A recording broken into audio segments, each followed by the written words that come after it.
Thank you very much, Leon, for those very, very kind remarks. You know, I want to squelch one rumor. It's not true that on that last flight, NASA would not let me make a spacewalk because they were afraid of my age. I might wander off someplace. Didn't happen. But I think we should say, NASA, happy birthday. Nobody said that yet tonight. Happy birthday, NASA, 50th. Some of us here this evening were at the beginning of the days of NASA. It had been preceded by the old NACA, the National Advisory Committee for Aeronautics. Neil, that you'll hear from a little bit later, of course, I think even predates me with association there because he was flying for NACA at Cleveland and out in the desert out at Dryden Space Center, or Dryden Center, NASA Center, even before I became a member of the group. We go back to where the old headquarters was off the corner of Lafayette Park, and that was where NACA was headquartered at that time. A single house over there, and that was the headquarters for NACA. You know, if we could just stop and say, what do we think are the couple of things that made this country great, that let us develop in a very short period of time, in just about 120 years, into the leading nation in the whole world? Well, if you thought about it for a little while, I think most people would think, well, education, that became general in this country. It was for everybody. It wasn't just for the privileged or those kids from the castle as it might have been in previous ages.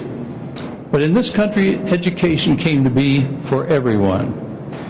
But number two then would just about have to be the fact that this nation put more into basic research, basic fundamental learning the new things first.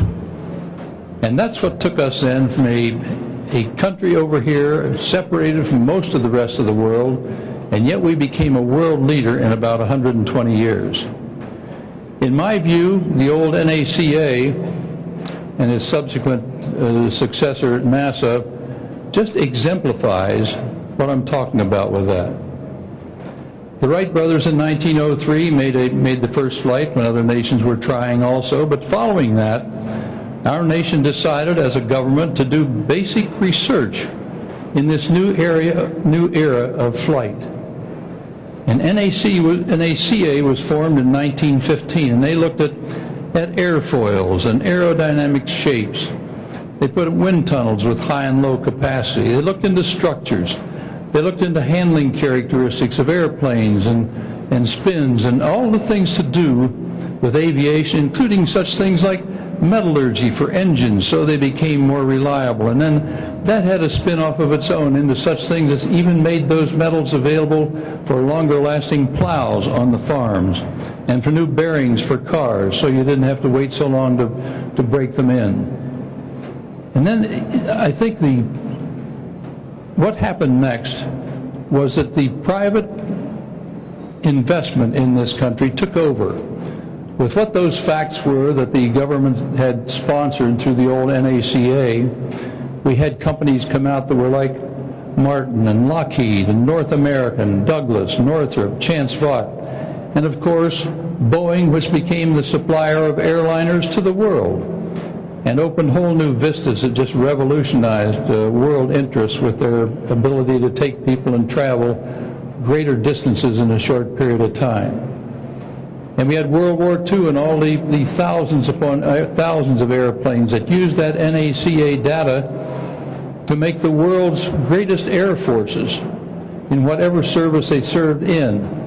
And it all came about because of some of that NACA research work that had been done earlier. Well, that's the NASA heritage.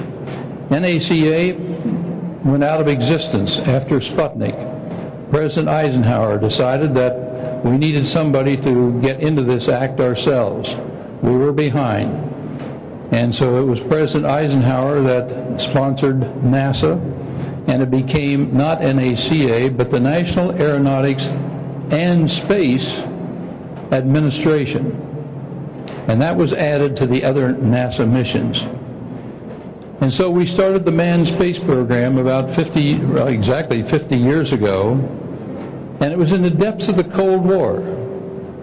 And we remember very, very well the Soviets claiming research and technical superiority to the United States. Thousands of students being educated in the Soviet Union and sent back to their countries. Us trying to play catch-up.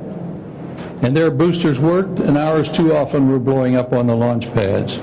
So they had beat us into orbit, but we did come back.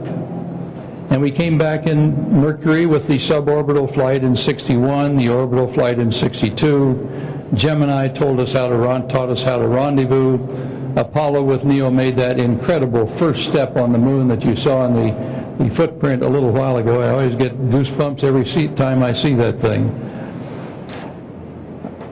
In 1973, we had a space lab, and it started real big-time research, not just traveling, but big-time research, and started us out on a track of benefits that would benefit us right here on Earth. In '86, we were brought up short because we were reminded of what a dangerous business this can be if we're not careful when we had the Challenger and all of that accident at that time. In '98, we started a space station. And later, in '98, we had a space station, and later it became the International Space Station with 15 other nations with us, and became a long-term research into benefits of what would accrue to people right here on Earth if we just used that new laboratory of space, which we'd never had the opportunity to use before. NASA planned at that time to get into biotechnology, combustion research, fluid physics, fundamental physics, materials science.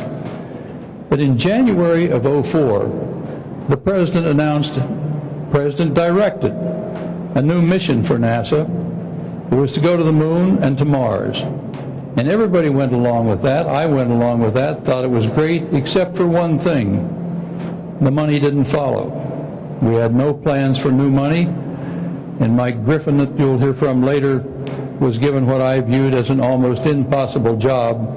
Do everything you're doing now at NASA that's worked out so well for the benefit of this country, but add to it just a couple of little projects like going onto the moon and to Mars. Well, he had no choice but to do some things like cutting research in certain areas. So today we have a station up there that's just about to be completed in a year or so. We will have spent a little over $100 billion on it. That's billion dollars on it. But we're not using it for the type of research that we should use it for because we don't have the money for that. I've always viewed spaceflight as being of two purposes. Both of them are research. One is macro research and one is micro research, and I think they go hand in hand, or should, if we're to get the major benefit out of everything that we do in space. Macro research is the exploration, going out farther, learning how to go to different places, just the traveling to different places, and what we learn just from doing that and from building the facilities and the spacecraft to go to those different places. But along with that goes the micro research that I think is equally important. But we have to save more on that to even do any of that research now. We're even having to cut out our own transport to the International Space Station for a number of years after we retire the shuttle in 2010. Well, that sounds a little gloomy, but I certainly remain an optimist, even at this late date, to be able to get more money to restore what I would see as a balance, and which I think most people would see as a better balance. It's an appropriate follow-on to NACA and NASA's past. That past, but it's also the key to America's future and to America's continued world leadership. Where we go in exploration is certainly important, but what we learn and benefit from each of those steps along the way will benefit every man, woman, and child in our nation and eventually around the world. The next 50? Who knows? But I'm convinced it's going to be great. Happy birthday, NASA. Thank you.